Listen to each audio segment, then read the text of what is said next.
அனைவருக்கும் வணக்கம். திருச்செந்தூர் சுப்பிரமணிய சுவாமி கோயிலில் மகா கும்பாபிஷேகத்தை முன்னிட்டு ராஜகோபுர கலசங்கள்லாம் புதுப்பிக்கிற பணி தீவிரமாக நடந்துகிட்ருக்கு.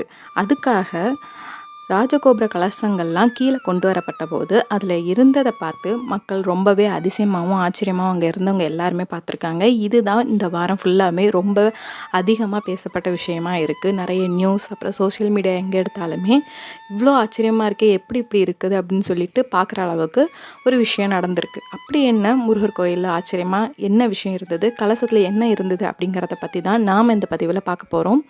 வீடியோக்குள்ளே போகிறதுக்கு முன்னாடி நீங்கள் நம்ம சேனலுக்கு சப்ஸ்கிரைப் பண்ணலைன்னா சப்ஸ்கிரைப் பண்ணி பெல் ஐக்கான் கிளிக் பண்ணிக்கோங்க. வாங்க வீடியோக்குள்ளே போகலாம். முருகப்பெருமானோட அறுபடை வீடுகளில் 2ஆம் படை வீடான திருச்செந்தூர் சுப்பிரமணிய சுவாமி கோயிலில் கும்பாபிஷேகத்தை முன்னிட்டு 200 கோடி மதிப்பில் பெருந்திட்ட வளாக பணிகள் நடைபெற்றுட்ருக்கு. அது மட்டும் இல்லாமல் அறநிலையத்துறை சார்பிலையும் 100 கோடி மதிப்பில் மகா கும்பாபிஷேக திருப்பணிகளும் நடந்துட்டு வருது. இதுக்காக கடந்த பிப்ரவரி மாதம் ராஜகோபுர திருப்பணிக்கான எல்லா வேலைகளும் தொடங்கி நடந்துட்டுருக்கு. இதுக்கப்புறமா 137 அடி உயரமும் 9 நிலைகளை கொண்ட ராஜகோபுரத்தை புதுப்பிக்கிற பணியும் தீவிரமாக நடைபெற்றுட்ருக்கு. ஏன்னா 2025 குடமுழுக்கு விழா திருச்செந்தூர் கோயிலில் வெகு விமரிசையாக நடக்க போகுது.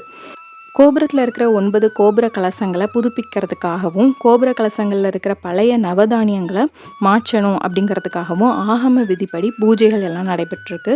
அதுக்கப்புறமா கோபுரத்தில் இருந்த கலசங்களை கலட்டி கீழே கொண்டு பார்த்துருக்காங்க. அப்போது கோபுர கலசத்துக்குள்ளே இருந்த வரகு எடுத்து பார்க்கும்போது 15 வருஷம் ஆகியும் அது அப்படியே தன்மை மாறாமல் இருந்திருக்கு. இதில் என்னங்க இருக்குது, அதுக்காக தானே நம்ம கலசத்தில் தானியங்கள்லாம் வச்சிட்ருக்கோம், அது தன்மை மாறல் சொல்கிறீங்களே அப்படின்னா அதுக்கு பின்னாடி ஒரு அறிவியலும் ஒரு ஆன்மீக அற்புதமும் இருக்குது. அது என்ன அப்படின்னா, அந்த காலங்கள்லேருந்தே நம்ம முன்னோர்கள் குடமுழுக்கு விழா அப்படின்னு வச்சது ஆன்மீகத்துக்காக மட்டும் இல்லைங்க, நம்ம எல்லாரோட நன்மைக்காகவும் சேர்த்து தான். அப்படி என்ன நன்மை அப்படின்னா, எல்லா கோயில்கள்லேயுமே கோபுரம் ரொம்பவே உயரமாக இருக்கும். அதுக்கு மேலே கலசத்தை வச்சது ஒரு பக்கம் அது மின்காந்த அலைகளை ஈர்க்கிற சக்தி கலசத்துக்கு உண்டு. ஏன்னா கலசங்கள் சாதாரண உலகத்தில் செய்ய மாட்டாங்க. பித்தளை, செம்பு அல்லது ஐம்பொன், தங்கத்தால் கூட கலசங்கள் செஞ்சு கோபுரங்களை வைப்பாங்க. மற்ற எந்த உலோகங்களும் பயன்படுத்த மாட்டாங்க. ஏன் அப்படின்னா இந்த உலோகங்களுக்கு தான் மின்காந்த அலைகளை ஈர்த்து கோவிலுக்கு கொண்டு வர சக்தி இருக்குது. அதனால தான் நம்ம வீட்டில் பூஜை பண்ணி சாமி கும்பிட்றத விடவும் கோயிலுக்கு போயிட்டு வரும்போது அதோட சக்தி அபரிவிதமாக நமக்கு கிடைக்கிது. அப்படி அந்த கலசத்தில் நெல், உப்பு, வரகு போன்ற தானியங்களை கலசத்தில் போட்டு வைப்பாங்க. ஒருவேளை இந்த பேரிடர்கள், இயற்கை சீற்றங்கள் ஏதாவது ஒன்று நடந்து ஊரில் இருக்கிற அத்தனை உடைமைகள், உணவுகள் எல்லாம் அடிச்சுட்டு போய் எதுவுமே இல்லாமல் ஆகும். அந்த மாதிரி ஏதாவது ஒரு சூழ்நிலை வருது அப்படின்னா அதுக்கப்புறமா மறுபடியும் உயிர்கள் வாழணும், அவங்களுக்கு உணவு தேவை அப்படிங்கிறத முன்னோர்கள் யோசித்து இது எல்லாத்தையும் ஒரு இடத்துல நம்ம சேஃப்டி பண்ணி வைக்கணும் அப்படின்னா அதுக்கு கோயிலில் தான் வைக்க முடியும். கோயில்லையுமே கீழ்த்தளத்துலேயோ அங்கங்கே எங்கேயுமே வச்சாலுமே சீற்றம்னு வரும்போது மொத்தமாக அடிச்சுட்டு போகும்போது எதையுமே பாதுகாக்க முடியாது. அப்படிங்கிறனால உயரமாக இருக்கிற கோபுரத்தில் மேலே கலசங்கள் அமைச்சு அதில் நெல் முதலிய தானியங்களை போட்டு வைப்பாங்க. 12 வருடங்களுக்கு ஒரு டைம் இந்த குடமுழுக்கு விழா அப்படிங்கிறதோ அல்ல கும்பாபிஷேகத்தில் அந்த நவதானியங்கள் உணவுப் பொருட்களை மாற்றிடுறாங்க. அதில் எல்லாமே விதைக்கிறதுக்குள்ள தன்மை நிறைஞ்சதாக பார்த்து தேர்ந்தெடுத்து தான் நிரப்பி வைப்பாங்க. அப்படி வச்சு ஒருவேளை தேவைப்படும் போது அதிலேருந்து எடுத்துக்கலாம் அப்படின்னு. ஏன் 12 வருடம் அப்படின்னு வச்சுருக்காங்கன்னா 12 வருடங்கள் மட்டும்தான் அந்த தானியங்களில் அதுக்கான உயிர்ப்பு தன்மையோட நம்மளால் விதைச்ச உடனே உணவு பெறுற அளவுக்கு அதோட சக்தி அதில் நிறைஞ்சிருக்கும். 12 வருஷத்துக்கு அப்புறமா அது அப்படியே கொஞ்சம் கொஞ்சமாக குறைஞ்சிடும் அப்படின்னு சொல்லிட்டு தான் 12 வருடத்துக்கு ஒரு டைம்னு நம்ம முன்னோர்கள் அதை கரெக்டாக எல்லாம் பிளான் பண்ணி பண்ணிகிட்டு இருந்திருக்காங்க.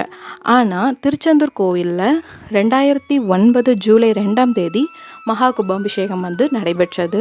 ஆனால் அதுக்கப்புறமா 12 வருஷம் அப்படின்னு நம்ம கணக்கிடும்போது 2021 நடந்திருக்கணும். கொரோனா பொது முடக்கம் காரணமாக கோயில்கள் எதுவுமே திறக்கப்படலை, எந்த பூஜை, இந்த பெரிய விழாக்கள், திருவிழாக்கள் எதுவுமே நடத்தப்படாததுனால கும்பாபிஷேகம் நாள் தள்ளி வச்சாங்க. கும்பாபிஷேகம் 3 வருடங்கள் தள்ளி வந்திருக்கு. அது மட்டும் இல்லாமல் பெரும் அளவில் பக்தர்களோட நன்மைக்காக திருப்பணிகள்லாம் நடந்துட்டுருக்கு. கோயில்களை வந்து இன்னும் வேறு மாதிரி புனரமைச்சிட்டு இருக்கிறதுனால 3 வருஷத்துக்கு அப்புறமா, அதாவது 15 வருடங்கள் முழுமையானதுக்கப்புறமா இப்போது கும்பாபிஷேகம் நடைபெற போகுது. அதுக்கான பணிகள்லாம் நடந்துட்டுருக்கு. ஆனால் 12 வருஷத்தில் அந்த தானியங்களோட தன்மை வந்து மாறிடும் அப்படிங்கிறதுனால தான் முன்னோர்கள் வந்து அதை மாற்றணும்னு சொன்னாங்க.